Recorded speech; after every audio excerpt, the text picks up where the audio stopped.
Sriram Sagar project వద్ద జలకళ సంతరించుకుంది. అదే కోణంలో భారీగా వర్షాలు పడడం, పూర్తిగా ప్రాజెక్టు నుండి గేట్లు వదలడంతో పూర్తిగా సందర్శకులకు తాకిడి కూడా ఎక్కువైంది. ఇప్పటి వరకు వర్షాలు లేకపోవడంతో భారీ పంటలు పండాయనే కోణంలో ఉన్న రైతాంగం పూర్తిగా భారీగా వరద రావడం, గేట్లన్నీ వదలడంతో శ్రీరామ్ సాగర్ ప్రాజెక్టును చూసేందుకు ప్రజలు ఇక్కడికి వస్తున్న పరిస్థితి. దాంతోపాటు చాలామంది రైతులు కూడా ఉన్నారు ఇక్కడ. చెప్పండి, మీరు ఏ ఊరు నుండి వచ్చారు? మాది ఇబ్రాహీంపట్నం మండలం, మన జగిత్యాల జిల్లా, వేములకుర్తి. మాది గంగా నాల ప్రాజెక్టు పక్కనే ఉంటుంది. అయితే అక్కడ గొర్రెల కాపర్లు కానీ వీళ్ళు మత్స్యకారులకు ఎవరు మన రెవెన్యూ డిపార్ట్మెంట్ వాళ్ళు దీన్ని ఏమంటారు, ఇది పోవద్దు అని చెప్పేసి, గంగా ప్రాంతాలకు పోవద్దు అని చెప్పేసి అనుడుకు మేము కూడా మరి పోచంపేట డ్యామ్ నిండిందా లేదా అని చూడడానికి వచ్చాము. ఇక్కడికి వచ్చేసరికి చాలా వాటర్ వచ్చేసింది, 90% నిండింది. ఇప్పుడు 33 గేట్లు ఎత్తిండ్రు. ఇక్కడ పబ్లిక్ కూడా బాగానే చూడడానికి వస్తున్నారు. పంటలు కూడా పండాయి అనుకున్నారు రైతులు. ఇంతకుముందు ఎమ్మెల్యేను ఆలీలను ఆశ్రయించారు, నీళ్ళు వాటర్ ఇప్పిండ్రు, అది ఇది మాకు ఇబ్బందిగా ఉన్నది. కానీ ఇప్పుడు అవన్నీ ఏం అవసరం లేకుండా చాలా వాటర్ వచ్చి వస్తుంది. గేట్లు కూడా ఇడిచిండ్రు, మాకు ఆనందంగా ఉంది. వేములకుర్తి నుంచి అన్న.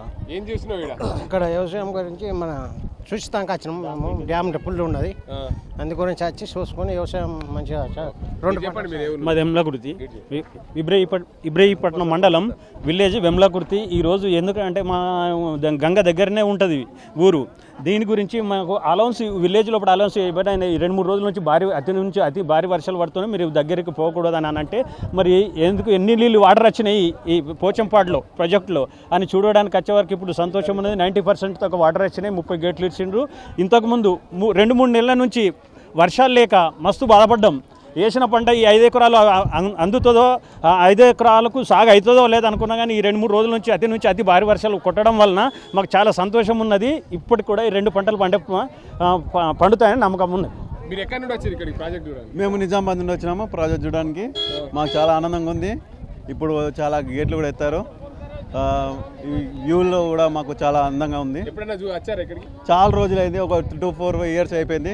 ఇప్పుడు వచ్చాము, మాకు చాలా హ్యాపీగా ఉంది. ఎవరెవరు వచ్చారు? నేను, మా అమ్మ, మా వదిన, భార్య, అందరం వచ్చినాం ఫ్యామిలీతోని. చూడనిస్తారా లోపలికి? లోపలికి పోనిస్తలేరు. ఇక్కడైతే మాకు కొంచెం ఆనందంగా ఉంది. మీరు చెప్పండి, మీరు ఎక్కడ నుండి వచ్చారు? మాది ఇబ్రాహీపట్నం మండలం, వెమ్లకుర్తి గ్రామం. మాది కూడా గంగా ప్రాంతం ప్రక్కనే ఉంటుంది విలేజ్. మేము ప్రొద్దున మాకు అలౌన్స్ చేసిండ్రు మా విలేజ్లో గొర్రెల కాపర్ల వాళ్ళకు, మత్స్యకారులకు గంగా వైపు వెళ్లకుండా. ఇక్కడ పోషంపేటకి వచ్చినప్పుడు ఇప్పుడు డ్యామ్ వాటర్ వచ్చేసింది, వాటర్ ఫుల్ వచ్చింది. ఇంతకుముందు వర్షాలు లేక పంట అనుకున్నాము. ఇప్పుడు చాలా నిండిపోయింది. 2 పంటలు మంచిగా పండుతాయని చెప్పి ఆశిస్తున్నాం. ఇప్పుడు మొత్తంగా చూడొచ్చు, శ్రీరామ్ సాగర్ ప్రాజెక్టు పూర్తిగా నిండుకుండలు తలపించింది. ఇక్కడ శ్రీరామ్ సాగర్ ప్రాజెక్టు గేట్లు ఎత్తడం ద్వారా భారీగా జన సంచారం సందడి చేసుకున్న పరిస్థితి నెలకొంది. ఇక్కడ ఎలాంటి అవాంఛనీయ ఘటనలు చోటు చేసుకోకుండా ఏదైతే పోలీసులు గట్టి బందోబస్తును ఏర్పాటు చేశారు. ఇటు ముప్కాల్ పోలీసులు, అదేవిధంగా మెండోరా పోలీసులు పూర్తిగా ఇక్కడ సెక్యూరిటీని ఏర్పాటు చేశారు. ప్రాజెక్టు పైన డ్యామ్ వద్దకు ఎవరు రాకుండా కూడా చర్యలు చేపడుతున్నారు. ఏదేమైనప్పటికీ భారీగా వరద రావడం, శ్రీరామ్ సాగర్ ప్రాజెక్టు గేట్లన్నీ ఎత్తడం ద్వారా ఇక్కడ సందర్శనగా తాకిడి ఎక్కువైందనే చెప్పవచ్చు. ఇది ఇక్కడ పరిస్థితి. అసలైన తొలి వెలుగు. ఫాలో వాట్సాప్ @తొలి వెలుగు official.